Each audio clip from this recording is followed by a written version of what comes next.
Assalamualaikum warahmatullahi wabarakatuh, teman-teman. Mari kita kembali diskusi tentang statistika. Dan jangan lupa sebelum kita mulai diskusi, kita niatkan dengan kuat bahwa kita ingin mendapatkan pemahaman dari ilmu yang akan kita pelajari ini. Dalam video ini akan kita bahas tentang desain kuesioner, khususnya yaitu faktor pertimbangan apa yang harus kita perhatikan ketika kita melakukan pemilihan skala dalam kelompok itemized rating scale. Seperti teman-teman ketahui bahwa itemized rating scale ini termasuk ke dalam bagian non-comparative scaling. Nah, kalau teman-teman masih ingat, berarti itemized ini kita akan berhadapan dengan pilihan yang kita buat dalam item-item pilihan yang dapat dipilih oleh responden.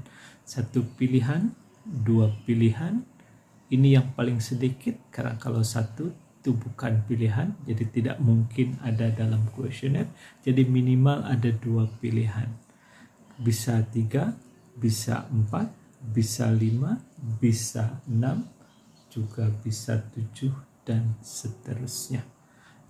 Responden akan diminta untuk memilih salah satu dari misalnya 7 item pilihan ini. Biasanya dari pilihan-pilihan ini ada yang diberi deskripsi keseluruhan, tapi ada juga yang hanya sebagian dideskripsikannya. Itulah teknik scaling yang termasuk ke dalam itemized rating scale. Dalam menentukan jumlah ataupun pilihan dalam kelompok itemized rating scale ini, pertanyaan yang muncul adalah apa yang harus kita perhatikan ketika kita akan mendesain pilihan untuk respon yang termasuk ke dalam kelompok itemized rating scale ini. Ada 6 faktor pertimbangan. Pertama adalah jumlah pilihan. Yang kedua adalah apakah pilihan itu memiliki distribusi yang seimbang atau tidak seimbang. Kemudian yang ketiga, faktor dari jumlahnya itu sendiri, apakah berjumlah ganjil atau genap. Kemudian apakah termasuk yang forced atau unforced choice, atau pilihan yang dipaksakan atau tidak dipaksakan. Kemudian yang kelima adalah terkait dengan faktor verbal description atau deskripsi kata-kata yang diberikan. Dan yang keenam adalah bentuk atau tampilan fisik dari option atau pilihan-pilihan dalam itemized rating scale tadi. Mari kita lihat yang pertama, yaitu tentang jumlah pilihan. Teman-teman, jumlah pilihan itu akan menentukan bagaimana durasi ataupun tampilan dari pilihan-pilihan atau item-item yang dapat dipilih oleh responden. Perhatikan baik-baik bahwa seperti tadi, tentunya semakin ke kanan, katakanlah jumlah pilihannya itu akan semakin banyak. Apa yang terjadi apabila pilihan semakin banyak? Nah, dari sisi peneliti, sebenarnya ketika pilihan yang diberikan kepada responden itemnya semakin banyak, maka ini akan semakin baik dari sisi diskriminasi antar objeknya atau pembedaan objek yang satu dengan yang lainnya. Sehingga si peneliti dapat menganalisis dengan lebih baik atau lebih akurat. Kemudian sensitivitas skala itu juga akan lebih baik dalam membedakan respon dari responden. Jadi ketika responden hanya mendapatkan 2 pilihan, akan berbeda tingkat pembedanya apabila dia mendapatkan 7 item untuk pilihannya. Selanjutnya, ketika item pilihan semakin banyak, maka akan semakin banyak informasi yang harus dicerna oleh responden. Tentunya dari sisi responden ini akan lebih merepotkan bagi dia, karena untuk dapat memahami apa perbedaan dari satu pilihan dengan pilihan yang lain. Kemudian juga ketika pilihan lebih banyak, maka memerlukan ruang yang lebih banyak dalam desain kuesionernya tentunya. Nah, teman-teman, meskipun sebenarnya tidak ada jumlah optimum yang ditentukan ketika kita mendesain kuesioner, tetapi best practice biasanya jumlah pilihan itu paling sedikit 5 dan paling banyak 9. Jadi boleh 5, 6, 7, 8, 9. Jadi terkait dengan pendapat atau opini kemudian sikap itu ada di jumlah antara atau dari 5 sampai dengan 9. Jadi tidak ada yang menggunakan pilihan hanya 2 atau 3 saja, bahkan 4 pun sebenarnya jarang. Nah, contoh seperti ini ada 5 pilihan jawaban. Ini yang kita pelajari dalam Likert skill. Bisa juga ini ada 7 pilihan. Kita pun mempelajari ini dalam semantic differential skill. Kemudian juga ada juga misalnya dalam bentuk 10 pilihan seperti ini. Ya, ini adalah dalam staple skill. Sekali lagi, silahkan diadopsi kalau misalnya memang ingin menggunakan best practice tadi dari 5 sampai dengan 9, maka boleh saja teman-teman menggunakan angkanya plus 1, plus 2, plus 3, plus 4. Kemudian di bawah min 1, min 2, min 3, min 4. Ini yang ada di staple skill. Faktor yang kedua adalah apakah ini sebaran pilihan yang seimbang atau tidak seimbang. Mari kita lihat seperti ini. Kalau ada pilihan dari mulai extremely good, kemudian very good, good, bad, very bad, dan extremely bad, kita perhatikan bahwa kalau kita bagi 2, nah jumlah ke atas atau respons positif dan respon negatif, ini jumlahnya adalah sama. Sekarang bandingkan dengan sebaran pilihan seperti ini. Perhatikan bahwa pilihan positifnya adalah dari somewhat good sampai dengan extremely good. Kemudian yang negatifnya bad dengan very bad.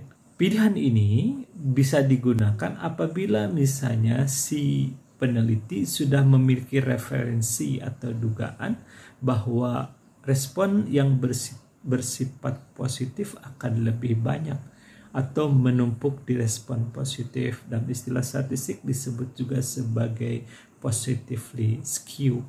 Ya. Nah, kalau di atas ini jumlahnya 4 pilihan, jadi kalau di bawah hanya 2 pilihan. Nah, jadi teman-teman silahkan memilih apakah akan membuat item pilihan yang sebarannya seimbang antara positif dan negatif, antara yang puas dengan yang tidak puas, atau akan seperti ini. Jadi kalau positively skew artinya akan lebih banyak pilihan positifnya. Sebaliknya kalau katakanlah negatively skew berarti teman-teman akan lebih banyak memberikan item pilihan kepada responden yang negatifnya. Faktor yang ketiga adalah apakah item jawaban yang diberikan itu berjumlah ganjil atau genap. Kata kuncinya adalah akankah kita menyertakan pilihan netral? Kalau ya, berarti teman-teman akan menempatkan netral di midpoint seperti ini. Jadi ke atas ada tidak setuju, katakanlah ke bawahnya ada setuju, ke atasnya ini ada sangat tidak setuju, dan ke bawahnya sangat setuju. Berarti ini kita tempatkan netral ini di tengah-tengah. Maka jumlah pilihannya akan ganjil apabila kita melibatkan netral menjadi salah satu pilihan. Kalau tidak, maka akan berbentuk seperti ini. Ya, jadi karena tidak ada pilihan netral, dari good langsung bad katakanlah seperti ini, maka jumlah pilihannya akan merupakan jumlah pilihan genap. Selanjutnya adalah faktor yang kita pertimbangkan apakah pilihan berupa forced atau non-forced. Artinya dalam pengertian ini adalah apakah pilihannya akan dipaksakan atau tidak memaksakan. Nah, apa yang dimaksud dengan forced choice ini?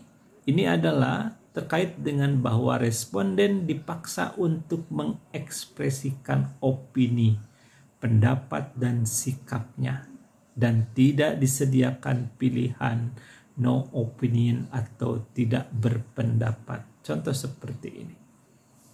Jadi ini pilihannya dari sangat tidak setuju sampai sangat setuju. Jadi si responden harus memilih salah satu dari katakanlah kelima pilihan ini. Sebaliknya, untuk non-forced berarti responden diberi kesempatan untuk tidak mengekspresikan opini, pendapat, dan sikapnya, dan disediakan pilihan no opinion.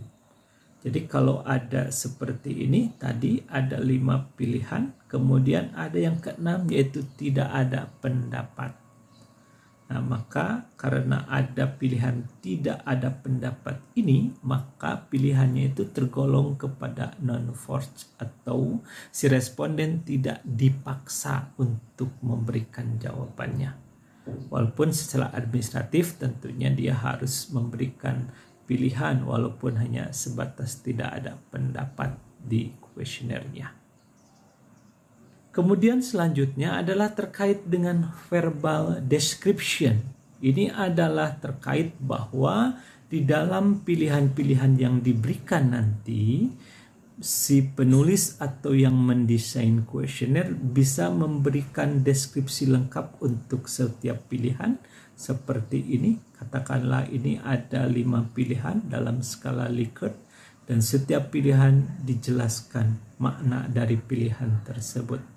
Tetapi ada juga yang deskripsinya tidak lengkap untuk semua pilihan.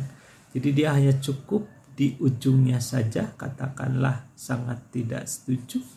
Kemudian di ujung paling kanan satu lagi adalah sangat setuju. Jadi di antara kedua pilihan yang dideskripsikan tadi, pilihan-pilihannya dapat diinterpretasikan sendiri oleh si responden. Atau juga seperti ini. Dari mulai 1 sangat kecewa sampai dengan 7 sangat puas. Di tengah-tengah diberi deskripsi berupa keterangan bahwa kalau memilih 4 artinya dia tidak kecewa tapi juga tidak merasa puas. Kira-kira seperti itu. Apakah kita akan memberikan deskripsi lengkap dalam setiap pilihan atau hanya sebagian? Silahkan teman-teman putuskan, karena bagaimanapun juga kalau semakin banyak pilihan yang tidak dideskripsikan, tentunya juga akan membuat responden bingung atau memiliki interpretasi yang boleh jadi berbeda dengan yang dimaksud oleh si pembuat kuesioner tadi.